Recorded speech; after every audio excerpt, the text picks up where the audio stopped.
नमस्कार, मेरा नाम है दिव्यांशी और आप देख रहे हैं दी लल्लन टॉप का डेली इकोनॉमिक बुलेटिन खर्चा पानी।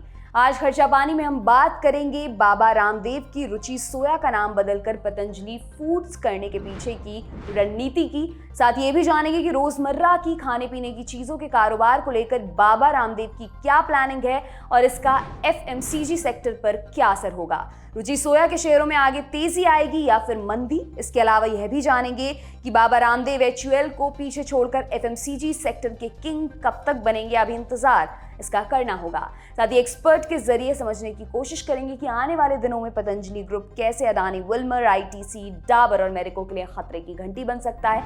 इन सभी विषयों की विस्तार से चर्चा करेंगे, लेकिन सबसे पहले नजर डालते हैं आज की आर्थिक सुर्खियों पर। Brought to you by 5paisa.com. Investing made easy and rewarding. Download the app now. पहली सुर्खी जीएसटी पर है। देश की सर्वोच्च अदालत ने जीएसटी को लेकर अहम फैसला दिया है। सुप्रीम कोर्ट ने कहा कि केंद्र और राज्यों को जीएसटी काउंसिल की सिफारिशों को मानने के लिए बाध्य नहीं किया जा सकता है। साथ ही कहा कि केंद्र और राज्यों के पास जीएसटी को लेकर कानून बनाने का बराबर अधिकार है। जस्टिस डीवाई चंद्रचूड़ की अध्यक्षता वाली पीठ ने कहा कि केंद्र सरकार और राज्य के पास जीएसटी पर कानून बनाने का एक बराबर अधिकार है, इसलिए जीएसटी काउंसिल को केंद्र और राज्यों के बीच व्यवहारिक समाधान प्राप्त करने के लिए मिलजुल कर काम करना चाहिए। सुप्रीम कोर्ट ने कहा कि जीएसटी काउंसिल की सिफारिशें सहयोगात्मक चर्चा का नतीजा हैं। ये जरूरी नहीं है कि संघीय इकाइयों में से एक के पास हमेशा अधिक हिस्सेदारी हो। दूसरी सुर्खी देश दुनिया के शेयर बाजारों में आई सुनामी से जुड़ी है। अमेरिकी शेयर मार्केट में गिरावट से दुनिया के रईसों की संपत्ति में भारी गिरावट आई है। टेस्ला के मालिक एलॉन मस्क, अमेजॉन के जेफ बेजोस और माइक्रोसॉफ्ट के बिल गेट्स समेत दुनिया के टॉप 10 अरबपतियों की संपत्ति पानी की तरह बह गई। इस तबाही का असर भारत के टॉप अमीरों पर भी पड़ा। शेयर बाजारों में तबाही से मुकेश अंबानी और गौतम अडानी की संपत्ति में भी सेंध लग गई। दुनिया के टॉप 10 अरबपतियों की संपत्ति करीब 42 अरब डॉलर कम हो गई। इसमें सबसे ज्यादा चपत एलॉन मस्क को 12.4 अरब डॉलर की लगी है। विदेशी बाजारों में भारी गिरावट का असर घरेलू शेयर बाजारों में भी दिखाई दिया।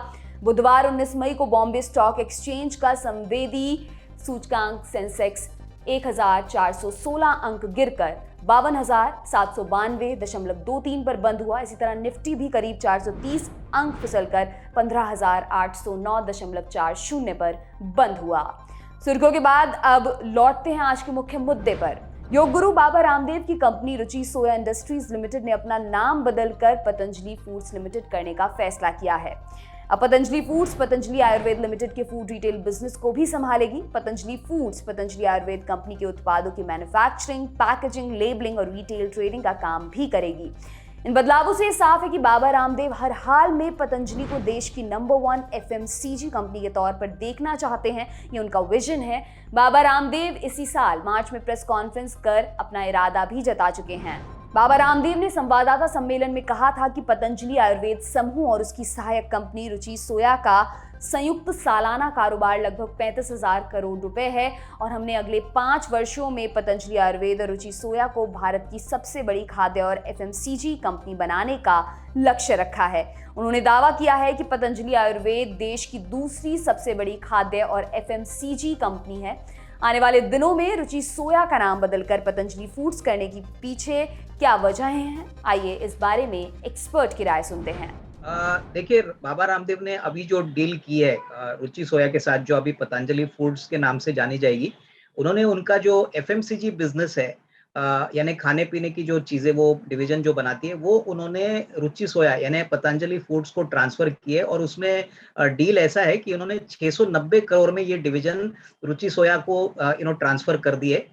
अभी इस डिवीजन का जो रेवेन्यू है यानी कामकाजी जो रेवेन्यू है वो करीबन 4,000 करोड़ के ऊपर है। इनके करीबन 5 या 6 लाख के रिटेल आउटलेट्स है, प्लस इनके खुद के 8-10 हजार खुद के दुकानें हैं जहाँ पे ये एफएमसीजी के प्रोडक्ट्स बेचे जाते हैं। सबसे बड़ी बात, 8 बिजनेस वर्टिकल्स इस एफएमसीजी कारोबार में आते हैं और करीबन 500 एसक्यूज इस बिजनेस में आते हैं। तो उस पॉइंट ऑफ व्यू से बाबा रामदेव ने बहुत ही अच्छी तरह से वैल्यू एडिशन और ज्यादा वैल्यू क्रिएशन रुचि सोया में करने के लिए ये डिसीजन लिया है।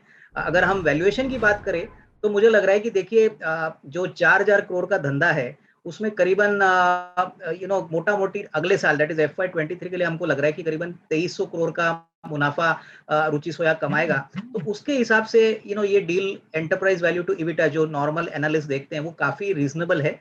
तो उस पॉइंट ऑफ व्यू से रिटेल शेयर होल्डर्स को अच्छी बात है कि उनको अच्छा बिजनेस एक अच्छे वैल्यूएशन पे कंपनी पे मिल रहा है, और आने वाले साल में डेफिनेटली इसका काफी अच्छा प्रभाव नंबर्स पे आएगा। मेरे ख्याल से FY23 जो आने वाला साल है उसमें आप देखोगे कि ये दोनों बिजनेस जब जोड़े जाएंगे, तभी रुचि सोया को जो सारे लोग कमोडिटी प्लेयर मानते थे, अभी डेफिनेटली ब्रांडेड फील्ड में भी वो काफी बड़े प्लेयर बनेंगे। तो मोटा मोटी आई थिंक इस प्रकार से बाबा रामदेव ने वैल्यूएशंस को लेके अच्छी तरह से ये बिजनेस को वैल्यू क्रिएशन का एक रास्ता दिखाया, और ये डील उन्होंने संपन्न की। देखिए स्ट्रैटेजी बहुत सिंपल है। इनफैक्ट इनको इंडिया में सबसे बड़ी FMCG कंपनी होना है। उन्होंने तो पहले ही कहा है कि वो लीवर से भी बड़ा बनना चाहते हैं, और देश की हम कहते हैं ना कि इंडियन MNC बनना चाहते हैं। तो वो जो उनका सपना है उसी के लिए उन्होंने उनका आयुर्वेद और उनका जो FMCG का जो प्रोडक्ट बास्केट है वो अभी उनके लिस्टेड एंटिटी रुचि सोया में ट्रांसफर कर दी है। हालांकि उन्होंने ये भी कहा है कि उनकी पेरेंट कंपनी जो है उसका भी शायद पब्लिक इशू 1-2 सालों के बाद आ सकता है, बट अभी जो लिस्टेड एंटिटी है वो पहले उसको कंसोलिडेट करना चाहते हैं, उसमें ज्यादा वैल्यू क्रिएशन करना चाहते हैं। और जैसे सभी को पता है कि 2-3 महीने पहले उन्होंने FPO किया था। FPO के बाद जो प्राइस था 650 रुपया का, और आज भाव करीबन 1000 रुपए के ऊपर है, तो निवेशकों को काफी अच्छा रिटर्न मिल रहा है। आगे चल के अगर बिजनेस बढ़ता है और प्रोडक्ट बुके बढ़ती है तो डेफिनेटली इसमें कोई डाउट नहीं कि ये काफी बड़ा री रेटिंग कैंडिडेट रहेगा। तो इस पॉइंट ऑफ व्यू से बाबा रामदेव का क्लियर फोकस वैल्यू क्रिएशन के ऊपर है, ब्रांड को बढ़ाना चाहते हैं, और ऑब्वियसली इसका तभी ये पॉसिबल होगा अगर कंपनी का प्रोडक्ट बास्केट काफी वेल डाइवर्सिफाइड हो। रुचि सोया इंडस्ट्रीज का नाम बदलने की खबर के बाद से कंपनी का शेयर रॉकेट पर सवार है। 18 मई को रुचि सोया के शेयरों का भाव 10% उछल गया। इतना ही नहीं, मार्च महीने में 4,300 करोड़ रुपए जुटाने के लिए रुचि सोया इंडस्ट्रीज का फॉलो ऑन पब्लिक ऑफर यानी FPO आया था। इसमें पैसा लगाने वाले निवेशक मालामाल हो चुके हैं। रुचि सोया ने लिस्टिंग के बाद महज 3 सप्ताह के भीतर निवेशकों को बम्पर रिटर्न दिया है। इसका अंदाजा आप इस बात से लगा सकते हैं कि 8 अप्रैल को शेयर बाजारों में सूचीबद्ध होने के बाद से अब तक शेयरों में 75% से अधिक की तेजी आ चुकी है। बाबा रामदेव ने इस FPO से मिले पैसे से बैंकों को 2,925 करोड़ रुपए का कर्ज चुकाया है और कंपनी को कर्ज मुक्त बना दिया। रुचि सोया का FPO 24 मार्च से 28 मार्च के बीच सदस्यता के लिए खुला था और कंपनी ने 650 रुपए के ऑफर प्राइस पर शेयरों का अलॉटमेंट किया था। हालांकि गुरुवार 19 मई को भी जब शेयर मार्केट में काफी गिरावट देखने को मिल रही थी, तब भी कंपनी का शेयर अधिकतम समय हरे निशान में ट्रेड करता रहा। हालांकि बाजार बंद होने पर इसमें करीब 2% की गिरावट आई और यह 1,170 रुपए के भाव पर बंद हुआ। रुचि सोया के शेयरों में आगे तेजी आएगी या फिर गिरावट, इस बारे में एक्सपर्ट का नजरिया भी जान लेते हैं। पहली बात तो हमको 2 बातें समझनी है। एक तो पब्लिक इशू के बाद जो प्रमोटर का स्टेक है, जो पहले करीबन 99% था, वो अभी हो गया है 80%। करीबन 18-19% पब्लिक और इंस्टीट्यूशंस के पास में है। तो ये जो शेयर की चाल है वो इसलिए बहुत सॉलिड है क्योंकि पहले तो इस कंपनी में पब्लिक के पास काफी कम शेयर है। दूसरी बात, जो बड़े इंस्टीट्यूशंस है उनके पास 5-6% है, पब्लिक के पास करीबन 11% 12% इक्विटी स्टेक है। तो इसलिए इस बाजार में भी सप्लाई प्रेशर इस स्टॉक में आ नहीं रहा है क्योंकि अभी भी काफी खरीदार है और सप्लाई कम है। लेकिन अगर हम बिजनेस की बात करें तो पतंजलि एक ऐसी ब्रांड का नाम है जहाँ पे लोग इसको अच्छी तरह से जानते हैं, उसको इसके प्रोडक्ट्स यूज करते हैं। और ऑब्वियसली बाबा रामदेव ने कहा है कि ये कंपनी की नई ग्रोथ जर्नी है और ऑब्वियसली इसके लिए नाम बदलना भी जरूरी था। तो मेरे ख्याल से ये दोनों इंपॉर्टेंट है। आगे अगर किसी को निवेश करना है तो अगले 1.5-2 साल की अगर कोई टाइम फ्रेम लेता है तो मुझे लग रहा है कि अच्छा खासा risk reward even current level से मिल सकता है। बट प्राइमरीली शॉर्ट टर्म मत सोचिए, इसमें अगर पैसा बनाना है तो कम से कम 1-2 साल का नजरिया लेके ही इसमें काम करना पड़ेगा। बाबा रामदेव की कंपनी रुचि सोया की बैलेंस शीट बहुत शानदार है। FPO लाने के बाद कंपनी के ऊपर एक धेले भर का भी कर्ज नहीं बचा है। इसके मुकाबले गौतम अडानी की अडानी विल्मर पर काफी कर्ज है। फिलहाल HUL FMCG और फूड सेगमेंट में नंबर 1 पर है। बाबा रामदेव की कंपनी पतंजलि समूह से इसकी सीधी टक्कर है। वित्त वर्ष 2021-22 में HUL का कुल रेवेन्यू 45,996 करोड़ रुपए था, जबकि पतंजलि समूह का रेवेन्यू करीब 30,000 करोड़ रुपए था। पतंजलि समूह ने 2019 में रुचि सोया का अधिग्रहण किया था। इसी तरह से बाबा रामदेव की दूसरी कंपनी पतंजलि आयुर्वेद ने वित्त वर्ष 2020-21 में 9,783 करोड़ 81 लाख रुपए का कारोबार किया था, जबकि Patanjali natural biscuit private limited ने 650 करोड़ रुपए का कारोबार किया था। पतंजलि समूह की आयुर्वेद शाखा दिव्य फार्मेसी ने 850 करोड़ रुपए और पतंजलि एग्रो ने इस दौरान 1600 करोड़ रुपए का कारोबार किया। हालांकि बिजनेस न्यूज़पेपर बिजनेस लाइन से बातचीत में brokerage firm Edelweiss financial services के कार्यकारी निदेशक अवनीश राय ने कहा, HUL और पतंजलि के कारोबारी मॉडल में काफी समानता जरूर है, लेकिन तुलना करना ठीक नहीं है, क्योंकि पतंजलि कई लो मार्जिन उत्पाद बेचती है। ये टूथपेस्ट और हेयर ऑयल सेगमेंट में काफी अच्छा कर रही है। HUL के अलावा बाबा रामदेव, अडानी विल्मर, ITC, मेरिको और डाबर के FMCG कारोबार के लिए बड़ी चुनौती बनकर उभरे हैं। रिटेल मार्केट में खाने के तेल में दो बड़ी कंपनियां गौतम अडानी की अडानी विल्मर और रुचि सोया एक दूसरे को टक्कर दे रही हैं। ब्रांडेड खाने के तेल में इन दोनों कंपनियों का दबदबा है। इन दोनों कंपनियों की ब्रांडेड खाने के तेल बाजार में करीब 25% कब्जा कर रखे हैं।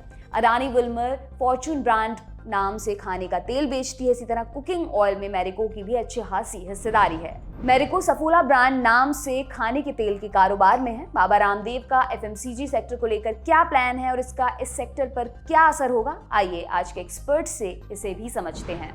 देखिए, मुझे लग रहा है कि ये बहुत ही एग्रेसिव स्टेटमेंट बाबा रामदेव जी ने कहा है। अगले 5 साल में ग्रोथ तो डेफिनेटली आएगा, लेकिन हमको ये बात भी भूलनी नहीं चाहिए कि अगले 3 या 6 महीने में जो इमीडिएट जो कंसर्न है वो इन्फ्लेशन का है। इन्फ्लेशन को लेके काफी चिंताएं हैं। महंगाई बढ़ रही है, तो मेरे ख्याल से मार्केट्स पहले इन द नियर टर्म ये देखेगी कि कंपनी कैसे इन्फ्लेशन से लड़ती है, कैसे अपने प्रोडक्ट्स को मार्केट में उतारती है। 5 साल में डेफिनेटली स्कोप अच्छा है, लेकिन ये कहना अभी मुश्किल है कि वो 5 साल में नंबर 1 बनेंगे या नंबर 2 बनेंगे। मेरे ख्याल से मार्केट्स इस बात पे देखेगा कि आगे चल के एग्जीक्यूशन कैसा है, परफॉर्मेंस कैसा है, फाइनेंशियल्स कैसे हैं, क्योंकि सभी को पता है कि पहले रुचि सोया का परफॉर्मेंस जो पुराने प्रोमोटर्स थे वहां पे कोई खास नहीं था, और अभी कंपनी हाल ही में लिस्ट हुई है। अभी नया परफॉर्मेंस का ट्रैक रिकॉर्ड सारे लोग देखेंगे। तो मेरे ख्याल से I think let us wait and watch. I think कोई भी बात हम कंफर्मेशन तो कह नहीं सकते, but definitely future looks promising now. देखिए, मैं समझता हूँ कि इंडियन मार्केट बहुत बड़ा है और इसमें हर एक प्लेयर को अपनी जगह है मिलेगी। फॉर्चून का जो एडिबल ऑयल है वो उसका एक स्थान है, पतंजलि का जो ब्रांड है उसका भी एक स्थान है, और मुझे लग रहा है कि इंडिया की 130 करोड़ की जनता में मार्केट सभी को मिलेगा। रही बात कंपटीशन की, तो मुझे लग रहा है कि देखिए, आप अगर बाबा रामदेव की स्ट्रेटेजी देखोगे तो उनका जो फाइनेंसिंग स्ट्रक्चर है, बैलेंस शीट है, वो अडानी ग्रुप कंपनी से काफी अच्छी है। अडानी ग्रुप की सारी कंपनीज में बहुत भारी कर्जा है। इनफैक्ट अभी भी जो इन्होंने एक्विजिशन की है होलसेल की, वहां पे भी बहुत ज्यादा कर्जा बैलेंस शीट पे आने वाला है। हालांकि वो अभी फैमिली के नंबर्स पे आएंगे, बट कहने की बात है कि जहां पे कर्जा ज्यादा है वहां पे ऑब्वियसली बिजनेस में वल्नरेबिलिटी ज्यादा होती है। तो उस पॉइंट ऑफ व्यू से मुझे लग रहा है कि बाबा रामदेव को डेफिनेटली आगे ग्रोथ बढ़ाने में दिक्कत नहीं रहेगी। हालांकि दोनों बिजनेसेस अच्छी तरह से चलेंगे और मुझे नहीं लगता है कि इसमें कोई फियर्स कंपटीशन होगा।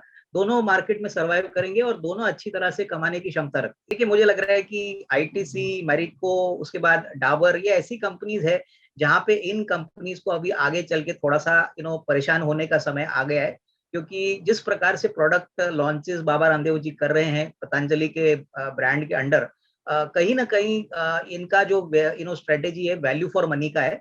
ये बेसिकली 2 प्रोडक्ट्स के सेगमेंट्स में केटर करते हैं, मास प्रोडक्ट्स जो इकोनॉमिकली प्राइस होते हैं और दूसरे प्रीमियम प्रोडक्ट्स होते हैं। तो उस पॉइंट ऑफ व्यू से मुझे लग रहा है कि देखिए, मार्केटिंग और जो प्रोडक्ट रेंज है वो पतंजलि की जितनी ज्यादा बढ़ेगी वो इन कंपनीज के लिए थोड़ी बहुत दिक्कत जरूर देगी, क्योंकि जैसे मैंने कहा कि अभी रॉ मटेरियल का थोड़ा बहुत प्रेशर है, डिमांड का थोड़ा सा प्रॉब्लम है, लेकिन लॉन्गर टर्म में हमको लगता है कि Patanjali group market share in company से जरूर बैक करेगी। तो डेफिनेटली लॉन्गर टर्म में देखना पड़ेगा कि किस प्रकार का मार्केट में कंपटीशन आता है, क्योंकि इसमें कोई डाउट नहीं कि कंपटीशन बढ़ेगा तो सारे प्लेयर्स प्राइसेस काटेंगे, और पतंजलि ने तो ऑलरेडी ये काम पहले कर चुका है। तो दूसरे प्लेयर्स को मार्जिन प्रेशर शायद ज्यादा भुगतना पड़े, बट मोटा मोटी I think inter industry will grow. But yes, हो सकता है कि इसमें पतंजलि का थोड़ा सा फायदा हो, क्योंकि उनका मार्केट शेयर बढ़ेगा। तो ये था आज का खर्चा पानी। ये बुलेटिन आपके लिए लिखा था हमारे साथी प्रदीप यादव ने।